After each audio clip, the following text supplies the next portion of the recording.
कटक मधुपाटना अंचल घटिथिबा भयावह माछ गोदाम अग्निकांड पर क्षतिग्रस्त व्यवसायी और गोदाम मालिक माने प्रशासनिक सहायता पाई जिला प्रशासन द्वारस्थ होइछन्ति।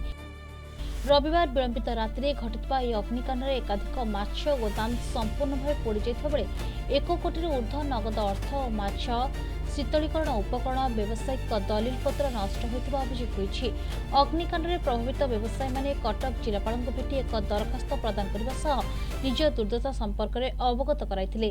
व्यवसायी मानक कहबा अनुसार अग्निकांड जोगु समानकर दैनिक व्यवसाय संपूर्ण भाव ठप हो जाइछि। प्रमोद कुमार फल कटक पंचमुखी महावीर मत्स्य व्यवसाय संघर आम समस्त व्यवसाय वृंद आपण गतकाली आपण जो आमर माछ मार्केट जो अग्निकांड होता से विषय आप समस्त जानते सारा कटक टाउन रे समस्त जानते विषय कौन से कारणवशत हो कि विद्युत सर्किट ये सब आसे आम काली जो असुविधार सम्मुखीन होइछु आप समस्त जानते समस्त आपणकर मीडिया भाई माने सेटा प्रसारित करिसेंती।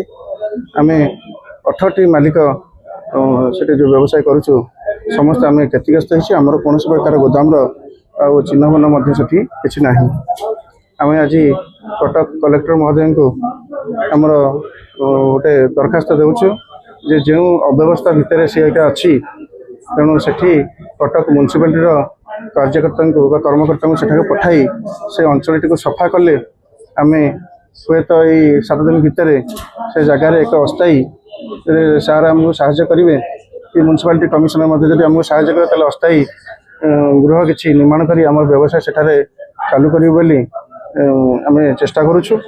तेणु सार भी काली वक्तव्य थिला आमर जो स्थायी माछ गोदाम जो निर्माण होगापाई से कार्य को त्वरान्वित करेंगे से कटक कमिशनर कटक मेयर एवं कलेक्टर महोदय आमको से भरोसा आश्वासन देते। कौन क्षति सारे संपूर्ण गृह गुड़िक नष्ट हो जाए 18टी गोदाम से आप निजे देखी आपंकर मीडिया भाई मैंने समस्त प्रसारित कर आमर जो आलमारी थिला जोटार आमर रविवार दिन जोड़ा संगृहित अर्थराशि सेटा आम से ये रखी जो रविवार छुट्टी दिन था बैंक ट्रांजाक्शन हो पारि ना पाखापाखि गोटे गोटे गोदाम कहार 14 लाख कहार 8 लाख कहार 6 लाख यही टाइप आम जहाँ प्रारंभिक आकलन कर पाखापाखि 1 कोटी ऊर्ध्व टंका आमर संपूर्ण भाव में जड़ीबुटी नष्ट हो जाए। गोटे कथा कहूँ आप एते टंका केमती रखिकी घरे शोई पारे शांति सर प्रति थर आमर से गोदाम टंका गुड़िक रहे। वर्तमान एक अस्थायी पुनर्वास व्यवस्था करने दाबी करछन्ति।